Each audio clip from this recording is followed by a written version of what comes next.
ਸਾਰੇ ਸਰੋਤਿਆਂ ਦਾ ਸਵਾਗਤ ਕਰਦੇ ਮੈਂ ਨਵਤੀਰ ਰੰਧਾਵਾ ਤੁਹਾਡੇ ਲਈ ਪੰਜਾਬ ਤੋਂ ਐਤਵਾਰਵਾ ਪ੍ਰੋਗਰਾਮ ਲੈ ਕੇ ਹਾਜ਼ਰ ਹੋ ਗਿਆ। ਸਾਡੇ ਇਸ ਪ੍ਰੋਗਰਾਮ ਦੇ ਵਿੱਚ ਸਾਰਿਆਂ ਨੂੰ ਅਸੀਂ ਜੀ ਆਖਦੇ ਹਾਂ। ਸਾਡੇ ਰੇਡੀਓ ਸਪਾਈਸ ਦੇ ਸਟੂਡੀਓਜ਼ ਫੋਨ ਲਾਈਨ 0927999270 ਦੇ ਉੱਤੇ ਤੁਸੀਂ ਕੰਟੈਕਟ ਕਰ ਸਕਦੇ ਹੋ ਜਾਂ ਸਾਡੇ ਨੇਸ਼ਨ ਵਾਈਡ ਟੋਲ ਫ੍ਰੀ ਜਿਹੜਾ ਨੰਬਰ ਹੈ ਸਾਡਾ 0800 0398 ਦੇ ਉੱਤੇ ਤੁਸੀਂ ਕੰਟੈਕਟ ਕਰ ਸਕਦੇ ਹੋ। ਸਾਨੂੰ ਆਕਲੈਂਡ ਦੇ ਵਿੱਚ 88 ਦੇ ਉੱਤੇ, ਹੇਸਟਿੰਗਸ 88.3, ਹੈਮਿਲਟਨ 88.1, ਕ੍ਰਾਈਸਟਚਰਚ 88 FM ਦੇ ਉੱਤੇ ਸਾਡੇ ਸਾਰੇ ਲਿਸਨਰਸ ਨੂੰ ਜੀ ਆਇਆਂ ਨੂੰ। Nationally internationally radio spice mobile app ਦੇ ਉੱਤੇ ਸਾਡੇ ਸਾਰੇ ਹੀ ਲਿਸਨਰਸ ਨੂੰ ਪਿਆਰ ਭਰੀ ਸਤਿ ਸ਼੍ਰੀ ਅਕਾਲ। ਤੁਸੀਂ ਟਿਊਨ ਕਰ ਸਕਦੇ ਹੋ ਰੇਡੀਓ ਸਪਾਈਸ ਦੀ ਐਪ ਦੇ ਉੱਤੇ। ਤੇ ਸਾਡੇ ਸਾਰੇ ਹੀ ਜਿਹੜੇ ਸਾਨੂੰ ਵਰਲਡ ਵਾਈਡ ਲਿਸਨਰ ਸੁਣ ਰਹੇ ਨੇ ਉਹਨਾਂ ਸਾਰਿਆਂ ਨੂੰ ਜੀ ਆਇਆਂ ਨੂੰ ਇਸ ਪ੍ਰੋਗਰਾਮ ਦੇ ਵਿੱਚ, ਜਿੱਥੇ ਅਸੀਂ ਸ਼ੁਰੂ ਦੇ ਵਿੱਚ ਅਵਤਾਰ ਸਿੰਘ ਜੀ ਜਿਹੜੇ ਕਿ ਸਕਸੈਸਫੁਲ ਪ੍ਰੋਪਰਟੀ ਇਨਵੈਸਟਰ ਨੇ, ਉਹਨਾਂ ਨਾਲ ਨਿਊਜ਼ੀਲੈਂਡ ਦੀ ਪ੍ਰੋਪਰਟੀ ਮਾਰਕੀਟ ਦੇ ਉੱਤੇ ਗੱਲ ਕਰਾਂਗੇ। ਉਸ ਦੇ ਬਾਅਦ ਸਰਦਾਰ ਮਨਜਿੰਦਰ ਸਿੰਘ ਸਿਰਸਾ ਜਿਹੜੇ ਨੇ ਇੰਡੀਆ ਦੇ ਵਿੱਚ, ਉਹਨਾਂ ਦੇ ਨਾਲ ਅਸੀਂ ਰਾਬਤਾ ਜਿਹੜਾ ਕਰਾਂਗੇ ਤੇ ਜਿਹੜਾ ਫਾਰਮ ਪ੍ਰੋਟੈਸਟ ਹੈ ਉਸ ਦੀ ਗੱਲ ਇਸ ਪ੍ਰੋਗਰਾਮ ਦੇ ਵਿੱਚ ਕਰਦੇ ਜਾਵਾਂਗੇ। ਨਾਲ ਦੇ ਨਾਲ ਅਖੀਰ ਦੇ ਵਿੱਚ ਅਸੀਂ ਖੁੱਲ੍ਹ ਕੇ ਗੱਲਬਾਤ ਜਿਹੜੀ ਹੈ ਇੱਥੇ ਨਿਊਜ਼ੀਲੈਂਡ ਦੀ ਜਿਹੜੀ ਮਾਰਕੀਟ ਹੈ ਖਾਸ ਕਰਕੇ ਤੇ ਵਰਲਡ ਵਾਈਡ ਮਾਰਕੀਟ ਦੀ ਵੋਲਟਿਲਿਟੀ ਜਿਹੜੀ ਹੈ ਉਸ ਦੇ ਉੱਤੇ ਇੰਪੈਕਟ ਜਿਹੜਾ ਪੈਂਦਾ ਹੈ, ਖਾਸ ਕਰਕੇ ਸਾਡੇ ਆਮ ਵਤੀਰੇ ਦੇ ਉੱਤੇ, ਉਸ ਦੇ ਬਾਰੇ ਵੀ ਗੱਲ ਕਰਾਂਗੇ ਮੁਖਤਿਆਰ ਸਿੰਘ ਹੋਣਾ ਦੇ ਨਾਲ ਰੇਡੀਓ ਸਪਾਈਸ ਦੇ ਉੱਤੇ। ਲਓ, ਸਭ ਤੋਂ ਪਹਿਲੋਂ ਅਸੀਂ ਜੀ ਆਖਦੇ ਹਾਂ, ਲਾਈਵ ਹੋ ਚੁੱਕੇ ਹਾਂ ਅਸੀਂ ਰੇਡੀਓ ਸਪਾਈਸ ਦੇ ਉੱਤੇ। ਤੁਸੀਂ ਸਾਡੇ ਨਾਲ ਇੰਟਰਨੈਟ ਦੇ ਉੱਤੇ ਵੀ ਜੁੜ ਸਕਦੇ ਹੋ। ਤੇ ਅਵਤਾਰ ਸਿੰਘ ਜੀ ਸਾਡੇ ਸਟੂਡੀਓਜ਼ ਦੇ ਵਿੱਚ ਇੱਥੇ ਸ਼ਾਮਲ ਹੋ ਗਏ ਨੇ, ਹਾਜ਼ਰ ਹੋ ਗਏ ਨੇ। ਇਹ ਪ੍ਰੋਗਰਾਮ ਜਿਹੜਾ ਅੱਜ ਅਸੀਂ ਸ਼ੁਰੂ ਕਰਨ ਜਾ ਰਹੇ ਹਾਂ, ਸਾਰਿਆਂ ਨੂੰ ਅਸੀਂ ਦੱਸ ਦਈਏ ਕਿ ਇਸ ਸੀਰੀਜ਼ ਦੇ ਤੌਰ ਦੇ ਉੱਤੇ ਅਸੀਂ ਤੁਹਾਡੇ ਲਈ ਜਿਹੜਾ ਪੇਸ਼ ਕਰਿਆ ਕਰਾਂਗੇ। ਤੇ ਇੱਕ ਹਰ ਮਹੀਨੇ ਇਹ ਸਪੈਸ਼ਲ ਨਿਊਜ਼ੀਲੈਂਡ ਦੀ ਪ੍ਰੋਪਰਟੀ ਮਾਰਕੀਟ ਤੇ ਹੋਰ ਟੌਪਿਕਸ ਜਿਹੜੇ ਲੈ ਕੇ ਸਾਡੇ ਸਟੂਡੀਓਜ਼ ਦੇ ਵਿੱਚ ਅਵਤਾਰ ਸਿੰਘ ਜੀ ਆਇਆ ਕਰਨਗੇ। ਸੋ ਲਓ, ਉਹਨਾਂ ਦਾ ਇਸਤਕਬਾਲ ਕਰਦੇ ਹਾਂ, ਉਹਨਾਂ ਨੂੰ ਜੀ ਆਖਦੇ ਹਾਂ। ਤੇ ਰੇਡੀਓ ਸਪਾਈਸ ਦੀਆਂ ਤਰੰਗਾਂ ਦੇ ਉੱਤੇ ਸਾਡੇ ਆਏ ਹੋਏ ਮਹਿਮਾਨ ਅਵਤਾਰ ਸਿੰਘ ਪੁੱਕੀਕੋਈ ਤੋਂ, ਜੋ ਕਿ ਸਕਸੈਸਫੁਲ ਪ੍ਰੋਪਰਟੀ ਇਨਵੈਸਟਰ ਨੇ, ਉਹਨਾਂ ਨੂੰ ਅਸੀਂ ਸਤਿ ਸ਼੍ਰੀ ਅਕਾਲ ਬੁਲਾਉਂਦੇ ਹਾਂ। ਅਵਤਾਰ ਸਿੰਘ ਜੀ, ਰੇਡੀਓ ਸਪਾਈਸ ਦੇ ਉੱਤੇ ਤੁਹਾਡਾ ਸਵਾਗਤ ਹੈ, ਜੀ ਆਇਆਂ ਨੂੰ।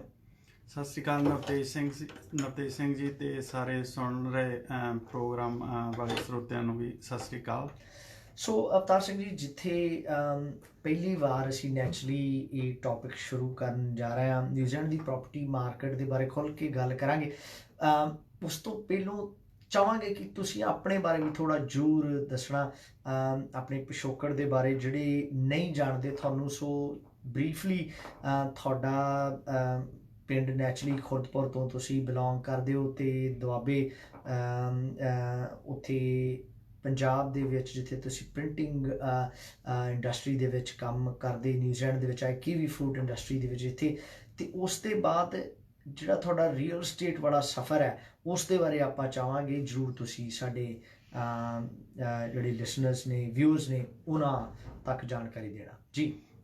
ਧੰਨਵਾਦ ਨਵਤੇਜ ਜੀ। ਮੇਰਾ ਪਿੰਡ ਖੁਰਦਪੁਰ ਆਦਮਪੁਰ ਦੁਆਬਾ ਦੇ ਨਾਲ ਪੈਂਦਾ ਜੀ, ਤੇ ਜਾਂ ਕਹ ਲਓ ਜਲੰਧਰ ਤੋਂ ਹੁਸ਼ਿਆਰਪੁਰ ਦੇ ਮਿਡਲ ਦੇ ਵਿੱਚ ਆ ਜੀ। ਤੇ ਬਚਪਨ ਦੇ ਵਿੱਚ ਇੱਦਾਂ ਵੀ ਪਹਿਲਾਂ ਤਾਂ ਮੈਂ ਬਹੁਤ ਘੱਟ ਪੜ੍ਹ ਸਕਿਆ, 10ਵੀਂ ਪਾਸ ਆ ਜੀ। ਤੇ ਉਸ ਤੋਂ ਬਾਅਦ ਫਿਰ ਕੋਈ ਜਦੋਂ ਆਪਸ਼ਨ ਨਹੀਂ ਰਹੀ ਤੇ ਫਿਰ ਮੈਂ ਪੜ੍ਹਾਈ ਛੱਡ ਕੇ ਤਾਂ ਪ੍ਰਿੰਟਿੰਗ ਦਾ ਕੰਮ ਸਿੱਖਣਾ ਸ਼ੁਰੂ ਕਰ ਦਿੱਤਾ 16 ਸਾਲ ਦੀ ਉਮਰ 'ਚ ਜੀ। 15 ਸਾਲ ਦੀ ਉਮਰ 'ਚ ਜਦੋਂ ਅਜੇ ਮੈਂ 10ਵੀਂ ਨਹੀਂ ਸੀ ਕੀਤੀ ਨਾ, ਮੈਂ ਟਾਈਪਿੰਗ ਦਾ ਕੰਮ ਸਿੱਖਣਾ ਸ਼ੁਰੂ ਕਰ ਦਿੱਤਾ ਸੀ। ਉੱਥੇ ਰਿਜ਼ਲਟ ਬਾਅਦ 'ਚ ਆਇਆ। ਹਾਂਜੀ। ਤੇ 16 ਸਾਲ ਦੀ ਉਮਰ ਦੇ ਵਿੱਚ ਇਸ ਵੇਲੇ ਪ੍ਰਿੰਟਿੰਗ ਦਾ ਸ਼ੁਰੂ ਕਰ ਦਿੱਤਾ ਕੰਮ। ਤੇ ਮੈਂ ਦੇਖਿਆ ਵੀ ਉਹਦੇ ਵਿੱਚ ਪੈਸੇ ਬਹੁਤ ਥੋੜ੍ਹੇ ਬਣਦੇ ਸੀਗੇ, ਤਾਂ ਵੀ ਇਹਦੇ ਨਾਲੋਂ ਵਧੀਆ ਹੈ ਵੀ ਆਪਣਾ ਕੰਮ ਸ਼ੁਰੂ ਕਰ ਲਿਆ ਜਾਵੇ ਜੀ। ਤੇ ਤਕਰੀਬਨ ਸਾਲ ਡੇਢ ਸਾਲ ਮੈਂ ਕੰਮ ਕਰਕੇ ਤਾਂ ਮੈਂ ਬੈਂਕ ਤੋਂ ਕਰਜ਼ਾ ਲੈ ਕੇ ਆਪਣਾ ਪ੍ਰਿੰਟਿੰਗ ਪ੍ਰੈਸ ਦਾ ਕੰਮ ਸ਼ੁਰੂ ਕਰ ਲਿਆ। ਤੇ ਉਹ ਅਸੀਂ ਥੋੜੀ ਚਿਰ ਦੇ ਵਿੱਚ 2-3 ਮਹੀਨਿਆਂ 'ਚ ਹੀ ਅਸੀਂ ਪੂਰੇ ਸਿਟੀ ਦੇ ਵਿੱਚ ਸਭ ਤੋਂ ਟੌਪ ਦੇ ਉੱਤੇ ਲੈ ਗਏ। ਜੀ। ਤੇ ਅਸੀਂ 24 ਘੰਟੇ ਸਰਵਿਸ ਉੱਥੇ ਪ੍ਰੋਵਾਈਡ ਕਰਦੇ ਸੀਗੇ ਜੀ। ਤੇ ਜ਼ਿਆਦਾ ਸਾਡਾ ਕੰਮ ਇੰਡੀਅਨ 에ਅਰ ਫੋਰਸ ਨੂੰ ਅਸੀਂ ਸਰਵਿਸ ਪ੍ਰੋਵਾਈਡ ਕਰਦੇ ਸੀ ਤੇ ਜਾਂ ਜਿਹੜੇ ਲੋਕਲ ਗਾਹਕ ਸੀਗੇ ਜੀ। ਤੇ ਇੱਥੋਂ ਤੱਕ ਵੀ ਅਸੀਂ ਹੁਸ਼ਿਆਰਪੁਰ ਜਲੰਧਰ ਤੱਕ ਵੀ ਸਰਵਿਸ ਪ੍ਰੋਵਾਈਡ ਕਰਦੇ ਸੀ। ਹਾਲੇ ਕਿ ਰਾਹ 'ਚ ਬਹੁਤ ਪ੍ਰਿੰਟਿੰਗ ਪ੍ਰੈਸਾਂ ਪੈਂਦੀਆਂ ਸੀ, ਪਰ ਲੋਕ ਸਾਡੀ ਸਰਵਿਸ ਤੋਂ ਖੁਸ਼ ਸੀਗੇ ਤਾਂ ਉਹ ਸਾਡੇ ਕੋਲ ਆਉਂਦੇ ਹੁੰਦੇ ਸੀ। ਤੇ ਇਦਾਂ ਕਹ ਲਓ ਵੀ ਜਿਹੜੀ ਚੀਜ਼ ਨੂੰ ਵੀ ਕਰਨ ਦੀ ਆਦਤ ਪਾਈ ਆ ਤੇ ਉਹ ਕੋਸ਼ਿਸ਼ ਕੀਤੀ ਵੀ 100% ਦੇ ਲਾਗੇ ਹੋਵੇ ਜੀ। ਤੇ ਬਸ ਉਸ ਤੋਂ ਬਾਅਦ ਫਿਰ ਉਸ ਵੇਲੇ ਪੰਜਾਬ ਦੇ ਹਾਲਾਤ ਵਧੀਆ ਨਹੀਂ ਸੀ ਜਦੋਂ ਮੈਂ ਉੱਥੇ ਸੀ, ਤੇ ਫਿਰ ਇਸ ਕਰਕੇ ਨਿਊਜ਼ੀਲੈਂਡ ਵੱਲ ਕਦਮ ਪਾਏ ਜੀ। ਤੇ ਇੱਥੇ ਆਉਣ ਵਾਸਤੇ ਵੀ ਬਹੁਤਾ ਪੈਸਾ ਨਹੀਂ ਸੀ। ਮੈਂ $200 ਲੈ ਕੇ 1999 ਚ ਫਿਰ ਨਿਊਜ਼ੀਲੈਂਡ 에ਅਰਪੋਰਟ ਤੇ ਇੱਥੇ ਆਕਲੈਂਡ ਉਤਰਿਆ। ਉੱਥੋਂ ਫਿਰ ਸ਼ੁਰੂਆਤ ਹੋਈ ਸਫ਼ਰ ਦੀ ਜੀ। ਤੇ ਬਾਕੀ ਨਿਊਜ਼ੀਲੈਂਡ ਇਮੀਗ੍ਰੇਸ਼ਨ ਦੇ ਨਾਲ ਤਕਰੀਬਨ 10 ਸਾਲ ਸਟਰਗਲ ਕੀਤੀ ਰੈਜ਼ੀਡੈਂਸੀ ਲੈਣ ਵਾਸਤੇ। ਤੇ 8 ਵਾਰ ਇਹਨਾਂ ਨੇ ਉਹਦੇ ਚ ਕੇਸ ਫੇਲ ਕੀਤਾ ਜੀ। ਤੇ ਉਸ ਤੋਂ ਬਾਅਦ ਅਖੀਰ ਚ ਡਿਪੋਰਟ ਕੀਤਾ ਮੈਨੂੰ ਜੀ। ਤੇ ਪਹਿਲਾਂ ਇਹਨਾਂ ਦਾ ਕਹਿਣ ਸੀ ਵੀ ਅਸੀਂ ਨਿਊਜ਼ੀਲੈਂਡ ਦਾ ਬੰਦਾ ਤੁਹਾਡੀ ਜਗ੍ਹਾ ਜੌਬ ਦੇ ਉੱਤੇ ਲਾਉਣਾ ਆ ਜੀ, ਤੇ ਤੁਸੀਂ ਇਹਦੇ ਵਾਸਤੇ ਵੈਸੇ ਵੀ ਕੁਆਲੀਫਾਈਡ ਹੈ ਨਹੀਂਗੇ ਕਿਉਂਕਿ ਤੁਹਾਡੇ ਕੋਲ ਡਿਗਰੀ ਕੋਈ ਨਹੀਂ ਜੀ।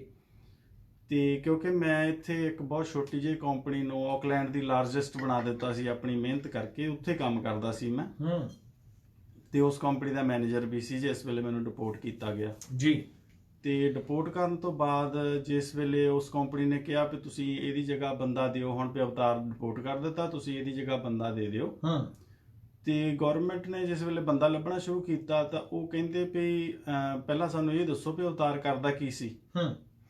ਤੇ ਉਹਨਾਂ ਨੇ ਕਿਹਾ ਵੀ ਬਾਗਾਂ ਦਾ ਕੰਮ ਦੇਖਦਾ ਸੀਗਾ, ਪੈਕ ਹਾਊਸ ਤੇ ਕੂਲ ਸਟੋਰ, 3 ਚੀਜ਼ਾਂ ਦਾ ਕੰਮ ਦੇਖਦਾ ਸੀਗਾ ਤੇ ਲੋਕਾਂ ਨੂੰ ਟ੍ਰੇਨਿੰਗ ਵੀ ਪ੍ਰੋਵਾਈਡ ਕਰਦਾ ਸੀ 3 ਭਾਸ਼ਾ ਦੇ ਵਿੱਚ, ਪੰਜਾਬੀ, ਹਿੰਦੀ ਤੇ ਇੰਗਲਿਸ਼ 'ਚ ਜੀ।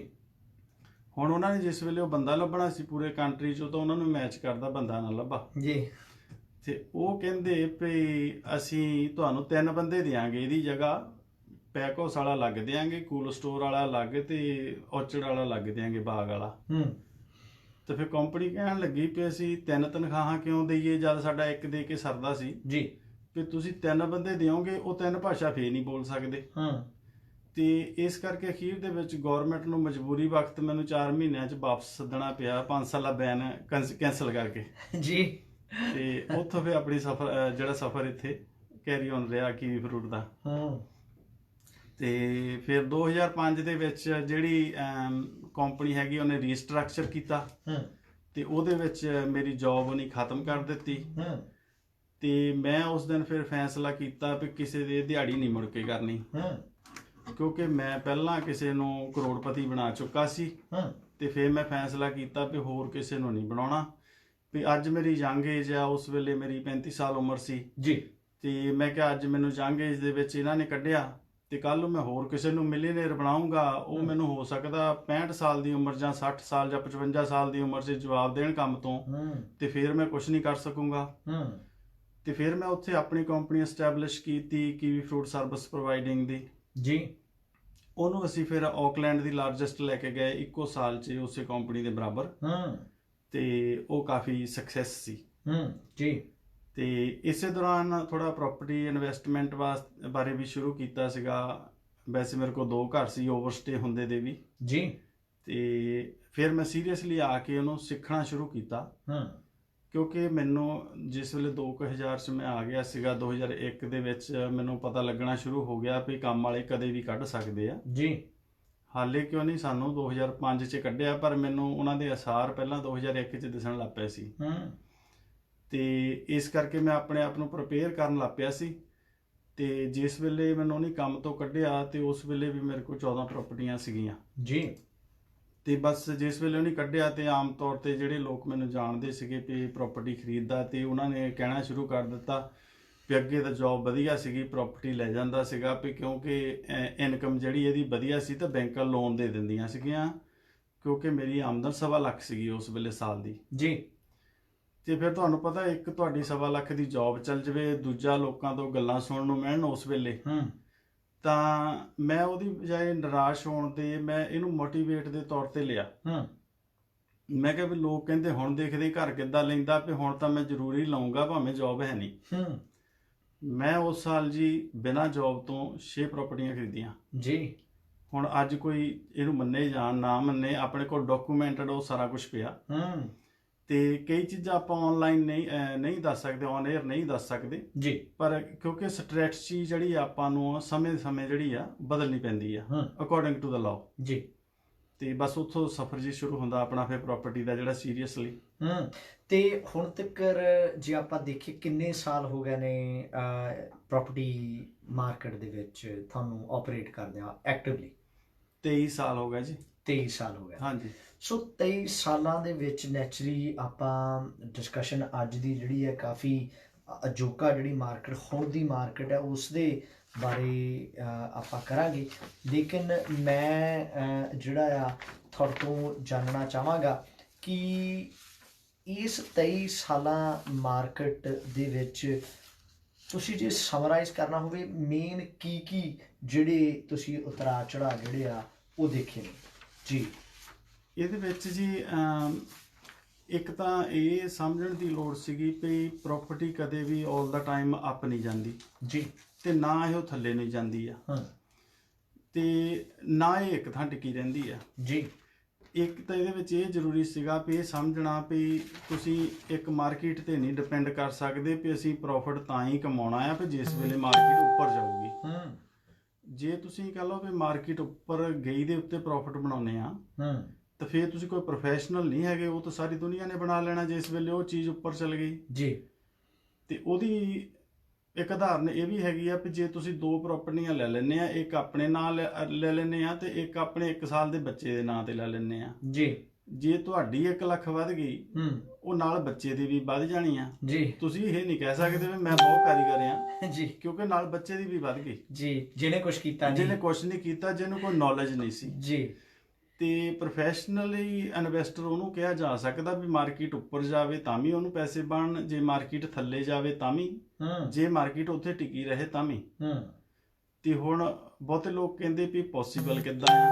ਸਿਰਫ ਇਹ ਆ ਵੀ ਉਸ ਵੇਲੇ ਮਾਰਕੀਟ ਨੂੰ ਆਪਾਂ ਚੇਂਜ ਨਹੀਂ ਕਰ ਸਕਦੇ, ਆਪਣੇ ਆਪ ਨੂੰ ਚੇਂਜ ਕਰਨਾ ਜੀ ਅਕੋਰਡਿੰਗ ਟੂ ਦਾ ਲਾਅ ਜੀ। ਤੇ ਉਹ ਫਿਰ ਆਪਾਂ ਤਿੰਨੇ ਜਿਹੜੀਆਂ ਚੀਜ਼ਾਂ ਆ ਉੱਤੇ ਥੱਲੇ ਤਾਂ ਇੱਕੋ ਥਾਂ ਟਿਕੇ ਰਹਿਣ ਵਾਲੀਆਂ ਜਿੱਦਾਂ ਆਪਾਂ ਬਾਰ-ਬਾਰ ਦੇਖੀਆਂ ਤੇ ਉਹਨਾਂ ਦੇ ਜਿਹੜਾ ਅਸਰ ਹੋਇਆ ਲੋਕਾਂ ਦੇ ਉੱਤੇ ਜਾਂ ਪ੍ਰਾਪਰਟੀਆਂ ਦੇ ਉੱਤੇ, ਉਸ ਅਸਰ ਨੂੰ ਬਰੀਕੀ ਦੇ ਨਾਲ ਦੇਖਿਆ ਤੇ ਉਹਨੂੰ ਫਿਰ ਆਪਣੀ ਸਟ੍ਰੈਟਜੀ ਦੇ ਵਿੱਚ ਸ਼ਾਮਲ ਕੀਤਾ ਵੀ ਅਸੀਂ ਉਹ ਤੋਂ ਕਿੱਦਾਂ ਅਵੋਇਡ ਕਰਨਾ ਜੀ। ਤੇ ਇੱਕ ਵਾਰ 11% ਵੀ ਵਿਆਜ ਦਿੰਦੇ ਰਹੇ ਅਸੀਂ। ਜਿੱਦਾਂ ਹੁਣ ਅੱਜ ਕਈ ਵਾਰ ਬੰਦੇ ਕਹਿੰਦੇ ਵੀ ਲੋਨ ਲੈਣਾ ਬਹੁਤ ਔਖਾ, ਮਤਲਬ ਸਿਰਫ 2% ਵਿਆਜ ਆ ਜਾਂ 2.5% ਆ ਜੀ, ਪਰ 11% ਤੇ ਵੀ ਸਰਵਾਈਵ ਕੀਤਾ ਜੀ। ਸਿਰਫ ਇਹ ਆ ਵੀ ਆਪਾਂ ਮਾਰਕੀਟ ਨੂੰ ਕੰਟਰੋਲ ਨਹੀਂ ਕਰ ਸਕਦੇ, ਆਪਣੇ ਆਪ ਨੂੰ ਕਰ ਸਕਦੇ ਹਾਂ। ਬਿਲਕੁਲ ਸਹੀ।